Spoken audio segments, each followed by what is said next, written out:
In today's world, inventory management plays a vital role in supply chain management. Having an optimum inventory in a warehouse to fulfill the required orders while managing the holding costs is very critical. That is where warehouse management and knowledge on efficient inventory management practice are required. Welcome all. Today I am here to take you through K-curve methodology, which is a very important part in inventory management.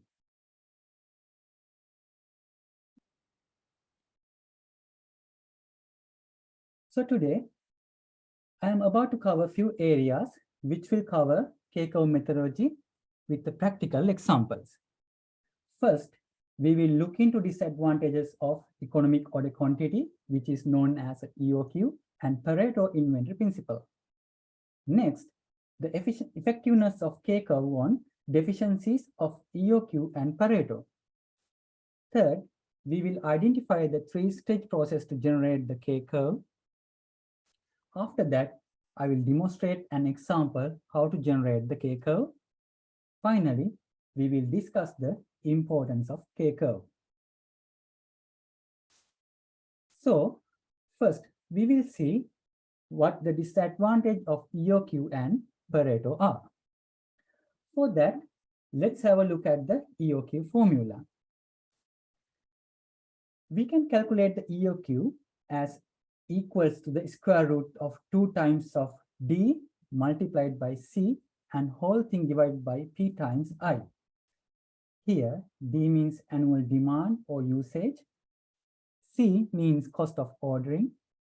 P means unit cost, and finally, I means inventory holding rate. However, in real life, identifying the cost of ordering and the cost of holding inventory is very difficult. At the same time, you can see D value here, which is annual demand. Here we make an assumption that demand is constant for 12-month period, which is not practical in real life scenario. Further, in Pareto, we divide whole population into 3 groups like A, B, and C, despite how big the population we have. And then we have to follow the percentage which we have decided before into these classes. So these deficiencies we can see in the EOQ and Pareto. Now we will see how K-curve supports to eliminate the deficiencies of EOQ and Pareto. The most important aspect here is when generating the K-curve, we don't have to determine the cost of holding an inventory, because we can treat the 2 times C divided by I part in the EOQ equation as a constant ranging between 1 and 100. Further, K-curve method is capable to integrate in the strength both EOQ and Pareto to eliminate its weaknesses. So now we will see how to generate a K-curve. To develop a K-curve, there is a process with 3 stages we have to fulfill. So the stage 1 discusses to express EOQ as the economic order period, which is EOP. Here, we have to substitute K for 2 times C divided by I in the EOQ formula. After that, we have to convert the EOQ to an order provided by dividing by the annual demand quantity D, which gives us the EOP in years. When we multiply by working days, we can get the EOP in days, which is more convenient for the calculation purpose. In stage 2, we have to develop a bridge between Pareto and EOP. I will further discuss this in our practical example later on. Finally, stage 3, we can generate the K-curve. So now we are at the most important part of this training. I'm going to demonstrate the process of generating the K-curve for a given data set. For that, I'll be using this Excel file here, which I will take in a moment.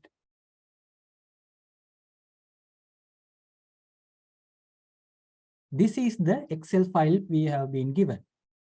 So we have been given 200 part of lists here in the Excel data as raw data with the particular SKUs and annual demand or usage and the cost per part. We can see that all of the data are different from each other.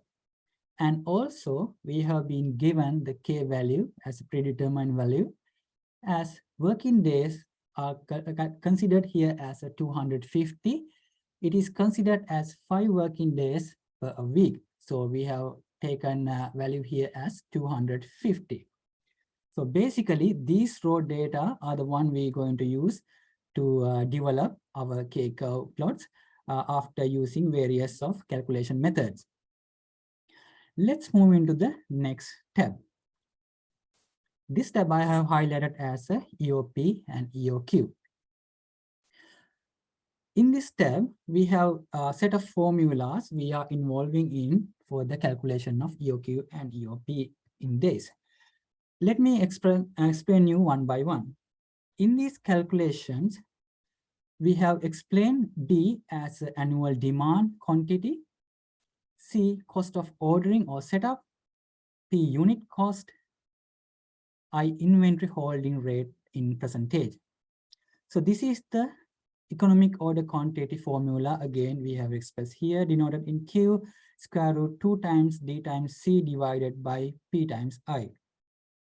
In here, as we mentioned before in the presentation, the common factor, the constant, has taken as a K. That is, we call the K value. So this K value is come as a 2 times C divided into I. So C means cost of ordering and I means inventory holding rate. So this is comes as a K. To simplify the above, the complex equation, we have used the K as to replace the 2C over I. So then we get this simplified equation as square root KD over P. Moving further, we have taken another equation called economic order period. So that economic order period is taken as EOQ divided into from D. So D is annual demand quantity. And to after simplifying that the above mentioned equation, we have introduced K to this formula, and we have taken the formula as square root K divided by D times P. This value normally comes in years. As I mentioned before, to calculate using years will be complicated. So we are here multiplied that formula from the number of working days mentioned here in this Excel file as a 250. So then we will get this equation in days. Move into this table. These are the raw data we have been given in this Excel file. So we now find the annual spend value. How to find the annual spend value? To find the annual spending value, we have to multiply the annual usage or demand times cost per parts. So when we click that Excel cell, we can see it is C7 multiplied from D7. So to get this formula to all the data available to this 200, we can simply double click this Excel cell, then it will give the formula to all the value up to 200. I hope you understood how we calculate the annual spend value. That is also mentioned here in the annual demand value as D times P. Next is our EOQ. How do we calculate the EOQ? As we mentioned in the formula list of formulas, it is calculated as under square root K times D divided by P. So we can see from this Excel cell, the formula, it is taken as square root B3, and you could see there are some dollar mark. Why we have used dollar mark? So this will take this constant K value throughout the Excel formulas for the below rows. So this will be same for all the equation when we drag this equation up to the bottom of the table. So we have taken here the equal square root B3 times C7. What is C7? C7 is our annual demand, and divided by D7. So then we have got the EOQ in this formula. Let's move into the EOP in days. How do we calculate the EOP in days? To calculate the EOP in days, as we remember, we have the 6 formula here. So that is economic order period.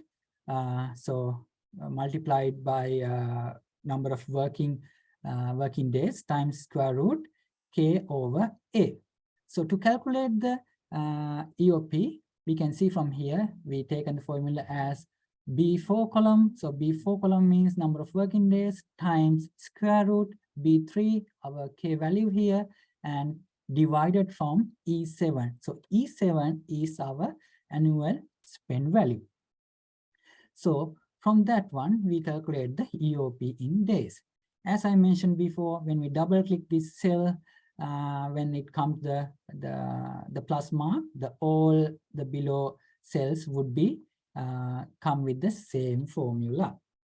I hope you have now a good understanding of how to create the EOQ and EOP in days by using our annual usage demand, cost per parts, and annual spend value. Let's move into further. Next table is the value class table. To explain this one, this table, I have used another table of using class values, cycle days, and class limit. These are the class value we have taken up to 1 to 9. However, in this demonstration, we will be using it up to 1 to 6. And cycle days, this cycle days is almost similar as the EOP, what is called economic order period. So these are, we define predetermined as 5, 10, 20, 40, 80, and 160. And class limit. How do we get the class limit? This is the midpoint value of the annual demand value, which was explaining in this formula. Number of working days squared multiplied by K divided by the E means the cycle days. And in the second one, annual demand is considered for next cell called working days squared multiplied by K and E2 squared. This is, we get the upper values of these formula. However, for the calculation purpose, we need the midpoint demand for the calculation purpose. To get the midpoint demand value, we simplified this one using logarithmic function, and also simplified it with using algebra. We have finally come to an equation of working days squared times K over E1 multiplied by E2. This E1 and E2 is the upper and lower cycle days. When we click the cell, we can see that we have given the B4 as the working days here, and again B4, that means we multiply twice to get the square root, and B3, that is the constant 30, and divided into B7. So B7 is our number 5 here, multiplied into B8. So that from that formula, we have taken the class limit. As I mentioned before, when we double click this one, so we will get that class limit up to the bottom of the worksheet. Moving further, now our step is to find the value classes and cycle days of this table. To find the value classes of this one, we have to find under which under which class limit the annual spend value is belongs to. So this one in the E19 cell, we can see the annual spending value is 0.0018. So that means it's a little bit higher than the 0. By looking at the graph, we can see, okay, it's fitting on this one. But considering large number of data, large number of data, we can see we have to use a formula to generate the class value. To take the class values, we are using this formula from if function. So if function is mentioned here to determine in the annual spend value is belong to which class value. So it is says E19 greater than C7. So C7 is 37,000. So we know it's not the class value 1. So it is less than that. So the actual one is fitting onto the class level 6. So we have asked Excel to go through all the steps to determine which value class is fitting onto that. Next, we have to find the cycle days.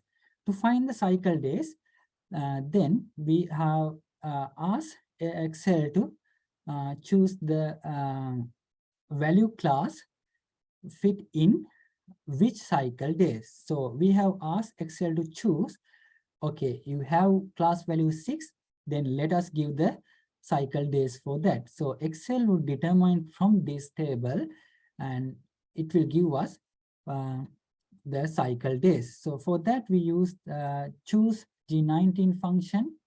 So that is class value 6 belongs to which of the category in this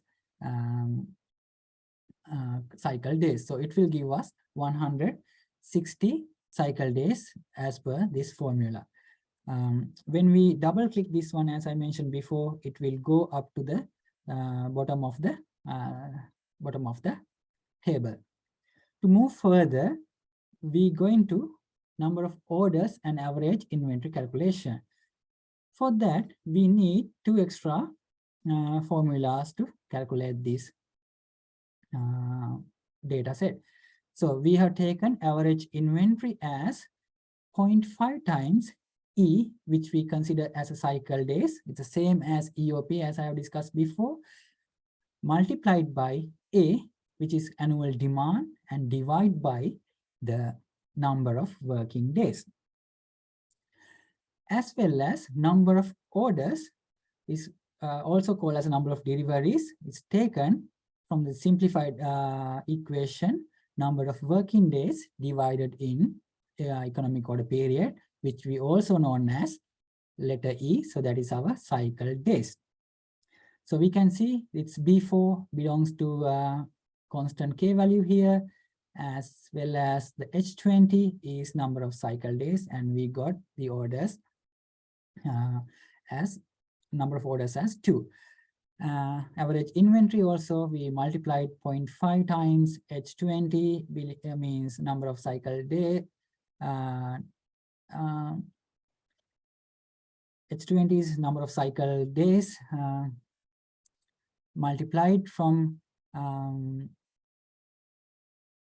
the annual spend value, and also we have divide it from the number of working days here. So as I mentioned before, when we multiplied the entire, when we double click the entire Excel sheet, it will give us the full length of the formulas below up to the bottom of the page. And then we need to find the total sum of these 2 columns. To get that, we need to get a number of orders and number average inventory. We take the sum of all the calculation about that. We use the quick sum function, and then we press enter. We get the total value of that. Remember that these values are important to plot our K-curve graph. Moving further, so this is the final one set of final calculation, what we done to get the K-curve. To plot the K-curve, we need actually 3 determined points to draw the curve. So to that one, we use different types of K values. So this same tab we are using by modifying the K value. So when we change the K value, I will show you here. Let's say put K value 1, we can see all the values are below, it's getting changed. So it's the same page I have taken here as to the next tabs below mentioned here in K1, K5, K20, K10, K20, K30, K40, K60, K80, and K100. How do we get this one in a quick way? I will show you. We right click on here and we go to move or copy, and we select this create a copy. So then when we press OK, it will give a copy of the tab. So we take a couple of these K tabs and change the K values, and then we can easily take up to K1 to K100. Remember that we need only to have 3 values, but for a better purpose of drawing the curve, we take a large number of values, so then our K curve is very smooth.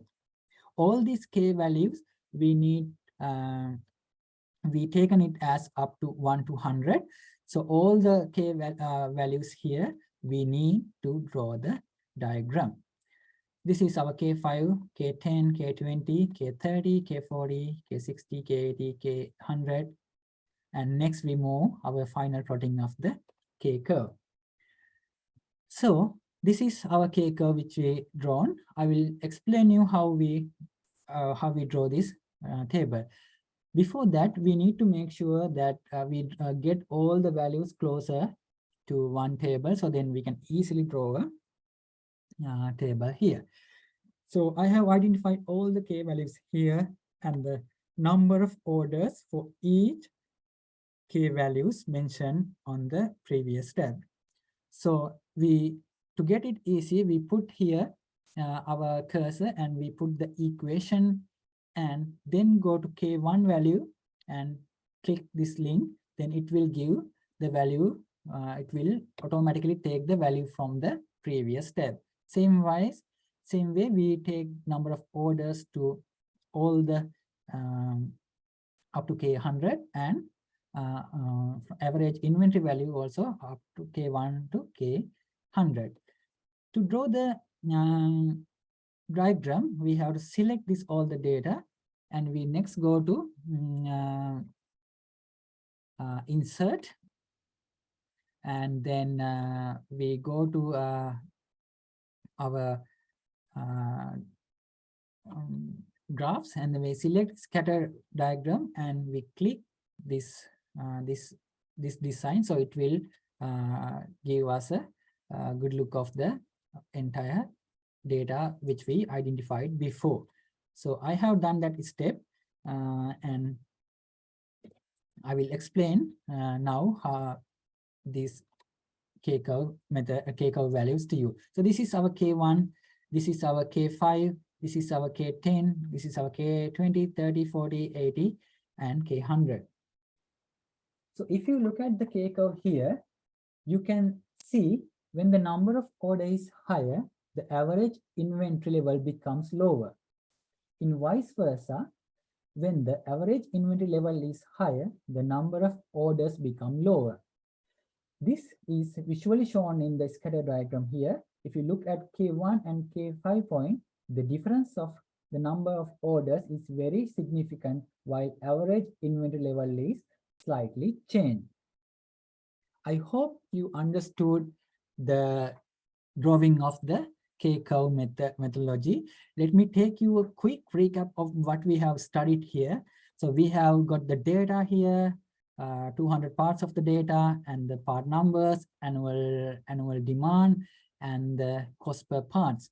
And next we have find the EOQ and EOP in days, using the formulas which we have studied here in this lesson. Those are EOQ is Q equal square root 2 times D times C divided by P times I, and EOP we have taken it as divide entire equation divide into the annual demand, we get the economic order period, but we have multiplied that from the number of working days, then we are getting the economic order period in number of days, as well as we learn about the K value because we have taken the 2C over I as a common factor, and then we using these formulas we have taken the EOQ and EOP values in EOQ and EOP values. Next, we have identified the class values and cycle days. We have identified the class limits and cycle days and value classes. And we have learned how to find the midpoint value here in the class limit, as well as how to get the class value here and how to convert that into a cycle days. These things we learn in the value class and circulation tab. And next we have learned how to get the number of orders and average inventory value. For that we have used two different equations so that we get and we take the total value up to the all the values up to 200 values down bottom here. That is what we need to draw the K curve value, and this is we learned that one, that is for K constant 30. I mentioned that we have to take it from K1 to K100, so we have drawn various different K charts depending on the various K values, and then we taken all the data into one simplified table with all the K values, and we have taken all the number of order value here, and we have taken all the inventory value here. With that, we have drawn the K curve diagram by mentioning K1 up to K100. So in this diagram, we can see number of orders and average inventory values. I hope you understood the this Excel sheet. We shall move into our presentation.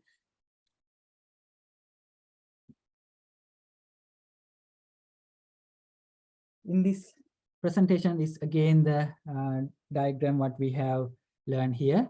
So we can see the K values and K100 again here, the number of orders, average inventory values. So we can see that when the K1 and K5, the number of orders is significantly high. So let's move into our next slide. So now I will look at the importance of the K curve for organization and business context. The K curve trackers the deficiencies of EOQ through identifying the number of orders and inventory level instead of spending the time and cost on identifying the cost of ordering and the cost of holding. Other thing is K curve supports to achieve lower inventory level for the same number of orders as we have identified before. Finally, value class table leads us to have more subdivision leading to order size on the economic order principles rather than having only 3 groups like Pareto. Remember the ABC? With all that, I hope you have got a clear understanding of what is K curve and the steps to generate a K curve. If you want to further study and get a depth understanding of the K curve, I would highly recommend use the inventory toolkit book written by the Ralph, which I have added here as a reference. Thank you for listening my tutorials of how to generate the K curve methodology. I hope you enjoyed this and thank you very much.